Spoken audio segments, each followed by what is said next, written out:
All right, away we go on the podcast on Tuesday, December 30th. Al is still out. He will be back on Friday when the warm-up show returns. So sitting in for the podcast today is one Rami. What's up, Rami? How are we doing? Hello, podcast people. Lavi? Lavi, yes, that's Lavi. correct. Rami Lavi. What nationality is that? It's Israeli. Israeli. So, yes, my grandfather is Israeli, so he changed the name. Okay. What was it? Leibowitz, which was even more Jewish, but then Okay. he changed it to make it more Israeli. Yeah. Oh, interesting. Very cool. All right. So that'd be kind of cool that you're in here then. So one of the things that came up during the show today was the traditions that Willie has in his house on New Year's Eve and I guess the New Year's Eve meal and all sorts of different things. Before I ask you, I will tell you tradition-wise in my house, nothing crazy. I mean, the only one that we still do to this day would be rice balls on Christmas Eve. We are not a three fishes family or any of that stuff. My dad's very allergic to fish, so for 30 years, that's been out the window. New Year's Eve, there's no tradition. I mean, with this business, I haven't had a tradition because I've worked so many holidays. You've been here, yes. But growing up for you, you grew up here.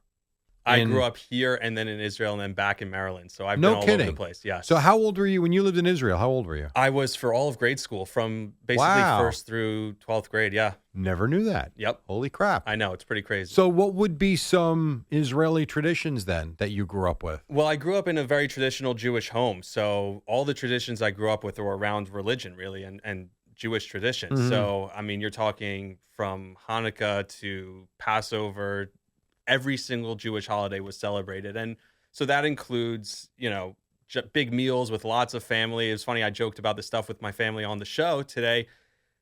It's a lot of that means there's a lot of family around and it's uncles and aunts. And so when I'm the one who's making jokes here and there that some of the family members appreciate, some of them less, that was kind of what I was talking about. But yeah, it's always a lot of family, a lot of people in the house. I'm one of 7. So I have 6 siblings, 3 brothers, 3 sisters. Every Friday night and Saturday afternoon, we have a big meal, Shabbat dinner. Yes. Today. Every week. Friday night, every Saturday. Correct. And I'm not there. I miss all of them now because I'm in New York. I'm working. But that's still happening in your family. Every single week. Yeah. No kidding. And so it's a lot of food, which is also funny because whenever I talk about dieting and stuff, it goes out the window for 2 giant. I mean, we basically do Thanksgiving dinner twice a week. Damn. In a span of a couple of days. It's insane. But yeah, it's, I've always grown up with it. It's something I love. I turn off my phone every week for 25 hours from Friday night to Saturday evening. I can't live without that anymore. It's something that I grew up with. It's part of who I am. I don't even know if it's a religious thing for me anymore. Turning the phone off. Yeah, it obviously growing up, that's how it stared. Yeah. But I don't know if it's still that. I think it's just something that I wouldn't want to do it any other way. I think it's great to unplug. Yeah. I think it's phenomenal. Whether it's been, we're in December. I would say there's been a couple of different times this year where my phone did not work. The port got wet. Right, and you had the flip phone or whatever. And I brought in my tablet. Oh, okay. It's a smaller tablet, and I was able to use that. But no one has that phone number. And it is just the most remarkable thing that you're never, I don't want to say bothered. That's not the right word, but you don't deal with any of the nonsense. Like your parents and your wife have the number if they need you. So for an emergency, all kids have the number, but no one else did. And if you needed me, email. And email is not like texting. I would check the email once every couple of hours. That was it. And it was refreshing for those couple of weeks. My wife would be like getting in the phone. I'm like, no, I don't think I am. Right, exactly. I'm good. And one of the things I was going to talk about, things that we've done too much this year, the mindless scrolling. I'll go from TikTok to Instagram, and then I get bored of Instagram, so I'll go back to TikTok. It's like, no, I was just here. Yeah. I was just doing this. And then we need it for work, especially me. I'm young coming up in the business. I need social media. I need to have a presence on social media to try and put myself out there. I think it's helped me get as far, however far I've gotten, but as far as I've gotten so far. But the constantness of it is just so... That's awful. It's 24/7. And it makes you mad. I think it gives you anxiety. And just when I turn it off on Friday afternoon, the first thing I'll do is turn it off and go take a shower. And it's like I'm wiping away the cleansing. week. And it is the greatest feeling every week. Yeah, I don't, at risk of sounding old, I have Instagram. I've never gotten into the TikTok. I felt like that was too old for it. I'm probably not, but that's how I felt. So I never got an account. Facebook, I only had an account for once I had the travel baseball, and we What's had a funny baseball is team page. I'm so young, I don't have Facebook. Right, It's the exactly. And opposite it's end like of an the old man spectrum. thing, Yes, too. yeah. So ever since the last tournament, the last team I was the head coach of, we wrapped up in Myrtle Beach. And after we had our final team barbecue and party, about a month after that, I haven't been on it since. I logged off, and I've been off it ever since then. So I take pride in not being a scroller like a lot of people, because I couldn't imagine a life of just having my face in the phone. And I see it. I see it with my kids. I will try. Luckily, they both play golf, so I know there's hours in the day they're not on it. But it's a problem, and I'm thankful that that I'm a little too old to be wrapped up in that. Even here, when I'm doing the morning show in particular, where I'm engaged the whole time, my phone's off to the side. I don't look at it for those 4 hours, which is and good. It's great. Yeah. I love it. I pick it up to make sure nothing's happening that I need to see during a commercial break. But that's it. And obviously, you want to, I guess, check Twitter. I usually put up Twitter on the browser just in case there's breaking news in the NFL or anything like that. See, right. So now that is beyond work related. Oh, 100%. Because it used to be back in the day, you're too young for this, but we used to have the Associated Press where we would get breaking news alerts would come across a printer. Right. So you would get, the way it used to work in Astoria was we would have a printer in the corner, and at I want to say it was 12 after the hour and 42 after the hour, you would get sports headlines. And at the top of the hour and at 24 and at 54, news headlines. But when breaking news would come, the thing would just go crazy. That's how we got our news. So you'd never really miss it. You weren't staring at a computer or a screen. Now the breaking news is the reporter on X. Hey, Exactly. sources. And if you're not on it, you're late. And now it's not like there's anyone in the newsroom anymore who could come in. It's just, if it's you going to be sitting out there or CeeLo, that's who's going to be out there. And that's it. So that is it. There's not someone who can come in and be like, oh, this is breaking. So it would be, mine or whoever's Al sitting in that seat, their job to see it and be like, okay, this is what's happening. This is breaking news. So you have to be on it. You've been here how long now? So I started in Baltimore. I worked because my parents. No, lived I meant down there. at the radio station. So I worked for Odyssey in Baltimore. Oh, okay. Yeah, so I worked there. I was in sales for a year. That was just how I got my foot in the door. My goal was always to get to the on-air side, but I was in Baltimore for 2 years because I did a year on the on-air side. Okay. I moved up here. I was here the summer of 23. So I've been here, I guess, what is that now? 2.5 years, essentially? Okay. Yeah. So 2.5 years. So when BT and Sal, around the time they started on the midday. My first shows working the overnight were Sal's last weeks. Oh, on the interesting. Overnight. Yes. Okay. So your image, it's amazing. You're so, not that you're that young. You're 28. You're not 18. Right. But the image of this radio station was what, and how far off is it to what it is? It's an interesting question because when I grew up listening to you guys, to Boomer and Carton, that's why I wanted to be here. That was my vision of it. Okay. And this show makes me feel old. Yeah, I'm sorry about that, but It's all I grew up listening to Boomer and Carton with you, like Eddie and Al, and you guys are all pretty much still here. I know Craig's coming back. I didn't listen for a couple of months when Geo started. Mm-hmm. I think that was probably a lot of people felt like, and I've told Craig that myself. I was like, hey, I stopped listening. And then I really got back into it during COVID because which I know so many people stopped listening to it then, but I loved it because I felt like there was someone with me, going through it on a day-to-day basis. That's when I really got into, listening to Geo. And I've been listening every day since, almost 4 hours a day, depending on the day. And so when I came here, that's, I just wanted to see that. I wanted to see Boomer and Geo and the behind the scenes and you guys. And so that to me exceeded the expectations. I was blown away, even coming from Baltimore and the radio station, how talented people are here. Like, I had never listened to Sal Licata before I moved up here and worked with him. And I was blown away by how talented he is. I've gotten to work with Chris, working, middays, afternoon. I've worked in all day parts. And just how talented so many people are here, it's impressive. So that's what I say is obviously the positive.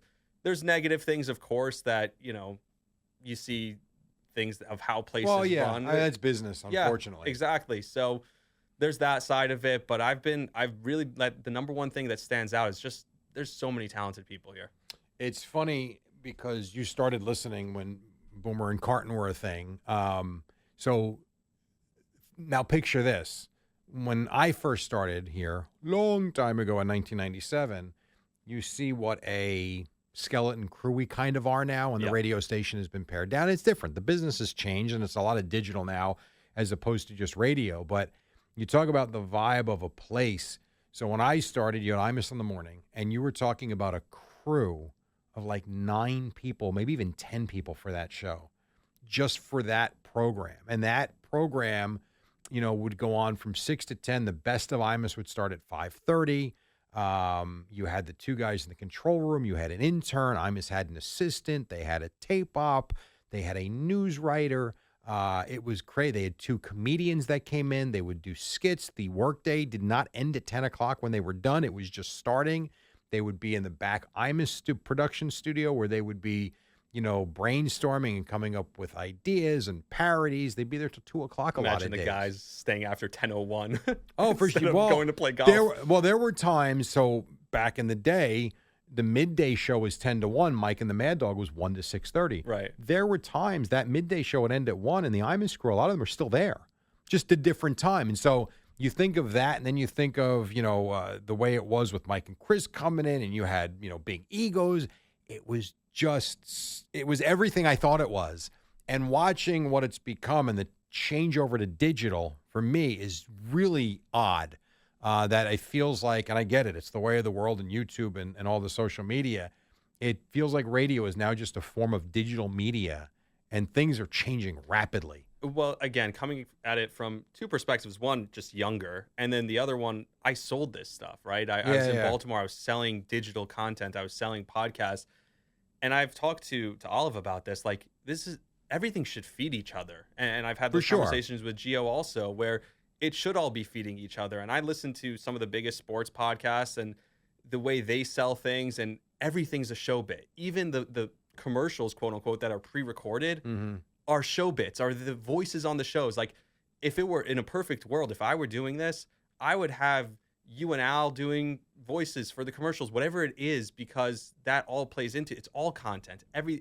It's not enough to just have the radio content. It's not anymore. And so I understand it. I could see that coming from a place where it was all about the radio and you're putting that amount of staff and hours into the radio show. I get how it's different, but I don't think it's worse. I think it's I just didn't say different. It's worse. I said it's just rapidly changing. Yes. That's all. But it's going to continue to rapidly change. And that's the part where, you always talk about how you're in this at your age, you don't worry about the rapid change. I, at my age, have to worry about the rapid change. And I'm always trying to, keep up. Even as a 28-year-old, I'm trying to keep up. Yeah. And that's something that's, I feel like, is going to be my entire career. I don't know how it's going to work out, but I think if I attach myself to, and that's why I come back to the talent here, if I attach myself to talented people that I believe in, then I think I'll be doing okay. Hopefully so. I would think so. Yes, very much so. Now, we kind of got off on a tangent. I wanted to get back to some of the stuff from the show this morning. So the traditions you gave me are very interesting. Now, I didn't realize you were Israeli, so I don't know the types of food you grew up. Hi, Stephen Waldron. I didn't realize the types of foods that you grew up eating. We discussed the whole hot dog thing, Glizzies, the ham yes, hock I've heard today. of glizzies. Right. If I asked you some of the oddities that you grew up eating, do you know what they are made of and what they're made from? And does it matter to you? Well, that's what's interesting about that, is that kosher food, which I eat, is all relatively clean ingredient, meaning you know what's in it. That's a big part of it. I've grown up having to know what's in everything I eat. So I don't know if there's anything that's specifically odd. Like, I've had chicken soup with chicken neck bones in it because it gives it flavor. So stuff like that, which sounds disgusting. I don't Another chicken neck bone reference. Very interesting. Yeah. We talked about that this morning. Okay. No, we didn't. But again, that's something that I know I've eaten. I'm trying to think of other things. I mean, yeah, that's pretty much. Like, I brought up the bull testicle thing to I've Chris never only had from the that. standpoint of neither have I. But I think we all know what now goes into a hot dog. Right, It's basically scraps. meat scraps. Exactly. And it's garbage. Correct. But because it tastes good, we all eat it. And it's also socially acceptable. The Well, it's bull also- testicles, if it tastes good, why would you not go back to it? And he was having a tough time with saying, I couldn't do it. Right. And to answer the question you asked him, if somebody gave me something and I enjoyed it, even if they told me afterwards what it was, I think I'd still eat it. I do too. Yeah, I agree. I don't think Now, I'd I eat might it. have a tough time trying it if I knew. Right. Yes. But if you told me just try this piece of meat with this whatever flavored sauce on it and I liked it, I don't see why I wouldn't right, eat it. exactly. So I thought that was interesting. Yeah. And the other one would be the fast food situation. Now, you already talked about, you probably have too much of it. What is the go-to fast food one for you on a weekly basis? I love fried chicken. Really? Yeah, it's disgusting, and that's also the worst for you. Like, just the oils, the seed oils that they use to make it, and how many times they're reusing that oil. It's gasoline essentially, and it's terrible for you. But that's the one for me. I love any kind of fried chicken sandwiches. I eat that way too much, and it's also like you talked about the laziness. For me, I love cooking. I like cooking. I'll have leftovers in my fridge, and I'll still be like, I'll leave the leftovers. I'll order something when I get into the city because there's so many places I could order from. Interesting. And that's the terrible habit But what that I'm about trying the to money? break. You don't worry about the money? Well, first of all, I don't have a lot of it, so that's Right. easy. Yeah, But you're spending it on I crap. know, and that's like the only thing I spend it on. And I always think to myself, I have two feelings when I place an order and I'm here. It's like I'm kicking myself afterwards, and I feel bad about myself that I spent the money and that I ate garbage. Those are the two things. Yeah. And it happens the moment I hit it on the Uber Eats app or whatever DoorDash. I'm like, damn it, why did I spend that money? Mm-hmm. And it's But then you're happy terrible. when you're eating the food. But it's finite. And by the way, sometimes not even, because we're eating here in commercial breaks where I have 2 minutes to chow something down. If I'm doing a Nets game and I have 90 seconds to throw something in my mouth, I'm not enjoying that. Yeah, that's true. Like, and then afterwards, I'm like, why did I do that? And I feel nasty. I'm leaving. I'm rolling myself out of here. And yet we continue to do it. I know, but that's why you asked about, because you asked it different than Willie did. You asked about habits I would want to break, and that's something that I desperately want to break because that's really the only one. I don't spend a lot of money anywhere else. I can't. So I don't spend a lot of money in other places, and that's something that I need. Like you said, the Spotify Wrapped. If there was an Uber Eats Wrapped, I would never look at that. I'd be terrified to see the number that I spent. So that's interesting because I do at the end of every year. I will. I got 2 kids. My life is more expensive than it should be, and by our choice. I've put them through private school. Not that I'm spending $50,000 a year on private school, but it's significant, and it's 2 of them. My one's in just finished community college. He's going to Rutgers now, so that's going to increase significantly my tuition. My high school tuition for my younger son is not cheap, and so every year, usually this week before the new year begins, I will run through the full year of the checkbook. It's for 2 reasons. Number one, it gets me a little bit ahead for filing taxes, trying to find expenses, donations, things like that, because I need every break I can find. But 2, I love and hate to see how much money comes out. Forget the cash because you don't know unless you have receipts, but I like to see what we're debiting food-wise beyond the supermarket. And the number is staggering, and every year we say we're going to change, and we do a pretty good job of it in January. Maybe even February is okay, but it's the same trap. March begins. It used to be travel baseball. Now it's golf in March, and now we're not as home as much, and you start to see the price, the amount of money that we are spending on takeout and crap, and it is infuriating. But can I ask you this? You look at all the numbers, right? Yes. So do you not see that when you go to the grocery store with how expensive groceries are, it's not that far off from what it costs? It is far off. You think it's that 100%. far? Maybe it's different for That's 2 a people misnomer. also. I think if you're doing it just like once in a while, perhaps. But here would be a thing. So a bacon, egg, and cheese sandwich. That's going to cost you $6 now. Right. As expensive as eggs are, comparatively speaking, to say 10 years ago, you still get, like yesterday, I do the shopping, Sunday morning. I go every Sunday morning. I bought 18 large eggs for $6. Right. That is, if you're putting 2 on a sandwich, and I think a lot of these sandwiches are 1, oh, by the way. Over there, yes. At home, you But- would definitely use 2. But let's just say, even for $6, you're getting a bacon, egg, and cheese sandwich, and they're putting 2 eggs on, which they're not, but let's say they are. You're getting 9 sandwiches for $6. Now, you got to get the pork roll or the ham, for sure. It's not even close. Now, you want to say, well, a steak dinner, no, it's so much cheaper to buy it in the store and cook it yourself. The one I think that you're mentioning more would be if you go to Chipotle, maybe. What's the difference? I guess. Right, yeah. I'd have to do the math, but last time I checked, when we do Chipotle, the four of us, I want to say each one is $15.75. I can do a Chipotle night at home for far less than $65. Right. You're four people. So that's part of it. Yeah. And even still, if I do that at home, right, I'm making the rice, I'm making all those things, I'm making chicken to put in it. I'm then having that for lunch the next day. Yes, there are leftovers that I keep in my fridge for a couple of days. So I guess you're right about that. The thing that we do, and we probably have to be better about this, but, my wife looks at our accounts every day, multiple times a day. Yep. She's very on top of it. I'm less on top of it, mostly because of anxiety. Mostly, I hate seeing the number that goes out.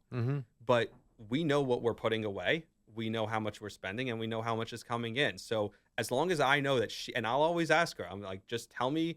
And I don't buy new clothing very often. We're going on vacation actually coming up just because I've been here for all these weeks in a row, over the holidays. So we're going away, end of January, beginning of February. But other than that, we don't do a ton. And she works really hard also. She has a job where she's, very busy. So she's on top of the numbers and I trust her. That's the bottom line that I can say. And if she told me, hey, you got to cut it out. And I know from myself I want to, but if she told me, hey, this habit, you have to cut it out, I would do it. Yeah, I would tell you, one, that's a good quality to have, but two, don't have anxiety about it. It's real. It is what it is. And at the end of the day, who gives a crap? I know, but that's what anxiety is, right? Like, isn't anxiety fake things? Like, not fake necessarily, but that's the point. Like, but I don't think that's something you should have anxiety over. I personally don't think so. I don't think I know maybe I'm in the minority. I think you have anxiety over your kid's health, your own health, your wife's health, your parents', the crap going on in the world that could blow up any moment. I'm good with all that. Yeah. Worrying about being late on a bill, who gives a rat's ass at the end of the day? Really? Because when all is said and done, you get into die with debt and it goes away. Yeah. What's interesting about that is, and maybe it's because of how I grew up terrible at adulting. Like all the bills, stuff like that. I watched my parents, who do pretty well for themselves, struggle with stuff just because of the adulting aspect of it. Not because they didn't have the money to pay it. My father's an orthodontist. My mother's an interior designer. They had the money to pay it. And yet still, I watch them have a hard time, like need to hire people to take care of that stuff for them. And so I inherited, unfortunately, that where it's like, oh, shoot, I forgot to do this. And I try and put as many things on auto pay as possible. But some things you want to don't want them to be on auto pay. And so as I'm getting older and, I have my own expenses, we moved away. And it's just part of that is learning that and honing those skills. I think those skills, it's always, and something I've learned also is set an alarm for it. Like, okay, if you're anxious about it, set an alarm for it, take care of it, then you're taking care of it in that moment, and then you realize it's so much easier than you don't have to think about it. Yeah, but it's just the thinking about it, oh my God, I get anxious about it. But it's fake. I know it's fake. I know the second I take care of it, it's like, oh, cool, car payments. And you worked yourself up over for nothing. Right, exactly. It's the same thing. Like when I had to renew my passport or license or things like that, I would get anxious over, and then it's done. It's over, and it takes 2 seconds. Yeah. Well, I think too. I know we got to go here, but I think when you discuss or plan, I should say plan. When you plan a trip, now this is the opposite of anxiety. This is, I think, excitement. A lot of times, the anticipation of the big event or trip is better than the actual trip sometimes because you're so excited to do it. Doesn't mean the trip's not great. But sometimes it's like Christmas. You can't wait. So much planning into Christmas. Christmas is going to be great. And next thing you realize, Christmas is like 36 hours and it's over. It's like, wow, we just spent 4 months. But that's why you try, at least for me, for us, celebrating Christmas, we try to make it more of the month of December so you don't feel like it's over and done within 36 hours. But this was very enlightening. Good personal finance stuff and food stuff. And thank you for sitting in. Of course. My pleasure. Happy to do it. I know you do listen, so I don't do the SIA thing. You get the final word in the SIA, and whoever does it tomorrow, fantastic, but good job. All right. Thank you. I know I talk a lot, but you mentioned it's supposed to talk in this business. Yeah, I know. All good. Actually, my first program director, he said to me, you'll be successful by not talking. You do have the gift of gab. Yes. Which I've said many times to Alec, I wish I had that. I mean, there's part of it can be annoying, sure. There's another part of it that's very engaging, and the idea to just have a conversation with someone I don't have. Like I'm not outwardly open to my life, whereas a lot of people can't wait to tell you about theirs. Right, that's fair. So it's like, unless I'm interviewing you, I got nothing because I'm not sharing my life with you. Right. You know? All right. Anyway, see y'all